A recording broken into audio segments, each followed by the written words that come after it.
سب سے پہلے حکم الہی کے مقابلہ میں جو اپنی رائے کا نفاذ تھا یہ خیال ابلیس کا تھا، وگرنہ خدا کا حکم تو تھا کہ سجدہ کرو۔ تو اللہ کے احکامات کے آ جانے کے بعد مزہ یہ ہے کہ بندہ یہ کہے کہ میرا خیال بھی وہی ہے جو میرے مصطفیٰ علیہ السلام کا پیغام ہے، نہ یہ ہو کہ دین یہ ہے میرا خیال یہ ہے، بلکہ خیال میں بھی جتنی توانائی ہو، رانائی ہو، جتنا حسن ہو، جتنی وسعت ہو، ہر وسعت کی ہر گوشے میں اگر حضور علیہ السلام کی اتباع کے نور کی کرنیں موجود ہیں، یہ خیال بھی خیال حسنہ ہے اور صاحب خیال کی زندگی بھی پاکیزہ ہے، موت بھی اعلیٰ ہے۔ وگرنہ اس کے علاوہ میرا خیال، میری رائے، میری خواہش، میری تمنا دین کے مقابلہ میں، خدا کے حکم کے مقابلہ میں اس کی حیثیت وہی ہے جو حیثیت ابلیس کے اس کرتوت کی تھی۔ نتیجہ کیا نکلا؟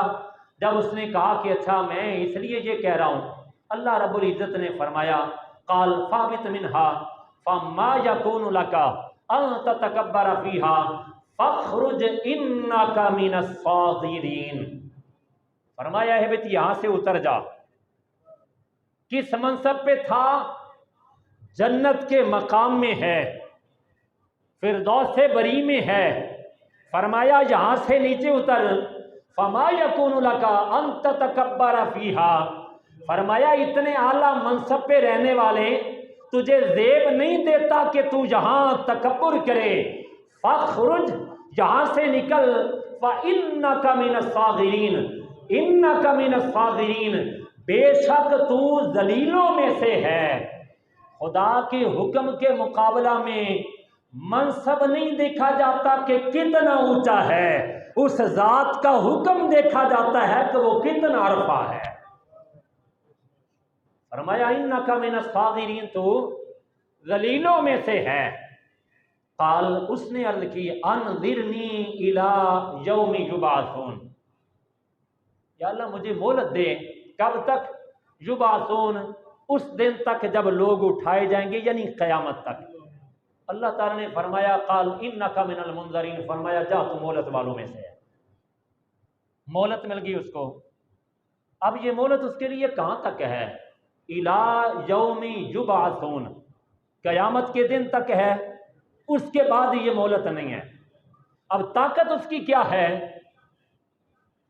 وہ غازیوں کی صفوں میں گھس جاتا ہے شیطان، مجاہدوں کی صفوں میں، نمازیوں کی صفوں میں، کاروباری طبقے میں، تہجد گزاروں میں، شب بیداروں میں، قرآن کے قاریوں میں، ہر ایک شعبہ زندگی سے تعلق رکھنے والے، خانقاہ ہو، مسجد ہو، کلیسا ہو، نماز ہو، جہاد ہو، ذکر ہو، تسبیح ہو، تلاوت ہو، کوئی کار خیر ہو، معیشت ہو، بازار ہو، دکان ہو، گھر ہو، ہر جگہ کے اوپر الذی یوسوس فی صدور الناس، وہ وسوسہ ڈالتا ہے۔ شر کی طاقت اتنی ہے کہ ایک وقت میں روئے زمین کے ایک کونے سے لے کر دوسرے کونے تک بہکانے کی اس کے اندر یہ منفی قابلیت موجود ہے، لیکن ہے کب تک؟ الی یوم یبعثون، قیامت کے دن تک بس۔ اب طاقت اس کے بعد نہیں ہے، لیکن ایک چیز اس کے بعد بھی ہے، یہ پاور اس کی چھن جائے گی، ایک چیز باقی رہے گی، وہ جو فرمایا تھا نا فخرج انک من الصاغرین، یہاں سے نکل جا تو ذلیلوں میں سے ہے۔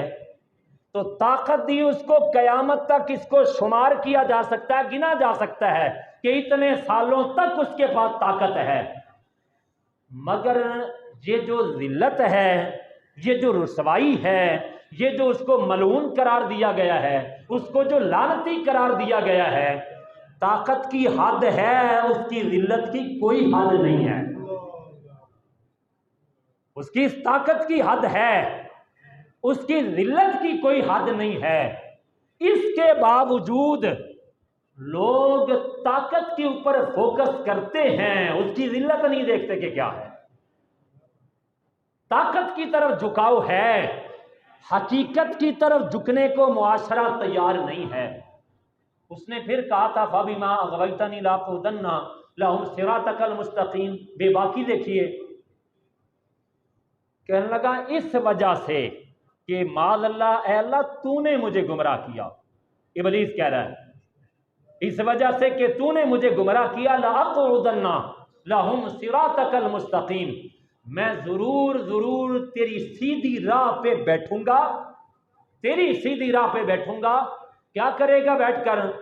ثُمَّ لَآتِيَنَّهُمْ مِنْ بَيْنِ أَيْدِيهِمْ وَمِنْ خَلْفِهِمْ وَعَنْ أَيْمَانِهِمْ وَعَنْ شَمَائِلِهِمْ وَلَا تَجِدُ أَكْثَرَهُمْ شَاكِرِينَ۔ بیٹھ کر پھر دھندا دیکھیے کیا ہے۔ کہا ضرور میں ان بندوں کے آگے کی طرف سے آؤں گا، پیچھے سے آؤں گا، دائیں طرف سے آؤں گا، بائیں طرف سے آؤں گا، وَلَا تَجِدُ أَكْثَرَهُمْ شَاكِرِينَ۔ یا اللہ یہ تیرے ساتھ میرا وعدہ ہے کہ اب تیرے بندوں میں اکثر شکر کرنے والے نہیں ہوں گے۔ ہر طرف سے حملہ کروں گا، دائیں بائیں آگے پیچھے سے، اور میں ان کو ناشکری کی دلدل میں دھکیلوں گا۔ جب یہ بات اس نے کہی تو رب تعالیٰ نے فرمایا اخرج منہا، فرمایا یہاں سے بھی دفع ہو جا، مذعوما مدحورا، فرمایا بدحال اور مردود ہو کر یہاں سے نکل جا۔ لمن تبعک منہم لأملأن جہنم منکم اجمعین، تو مردود بھی، بدحال بھی، ملعون بھی، یہ سارے تمغے لے کے یہاں سے چلا جا۔ تو کہتا ہے کہ میں لوگوں کو دائیں بائیں آگے پیچھے سے بہکاؤں گا، تو یاد رکھنا تو بہکانے کے لیے دنیا میں جا رہا ہے، میں نے اپنے پاک پیغمبروں کو اس بہکاوے سے نکالنے کے لیے بھیجا ہے، اور بھیجتا رہوں گا حضور علیہ السلام کی ذات تک۔ فرمایا جو تیری پیروی کرے گا، لمن تبعک منہم، ان انسانوں میں سے جو تیرا فرما بردار، تیرا متبع، تیرا پیروکار ہوگا، لَأَمْلَأَنَّ جَهَنَّمَ، دو تاکیدیں، فرمایا ضرور میں جہنم کو بھروں گا، منکم اجمعین، اے ابلیس تم سب سے میں دوزخ کو بھر دوں گا۔ دوزخ بنی تو جلانے کے لیے ہے، مگر دیکھنا یہ ہے کہ جلنے والے کون ہیں۔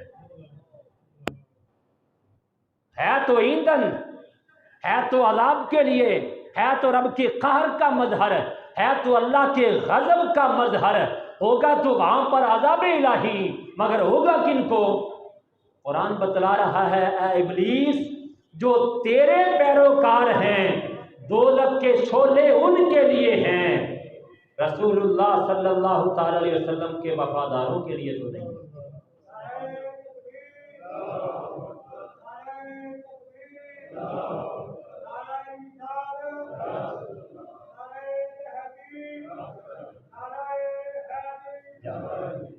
اعلیٰ حضرت عظیم البرکت علی رحمہ کی حکیمانہ بات سنیے، فرماتے ہیں تجھ سے اور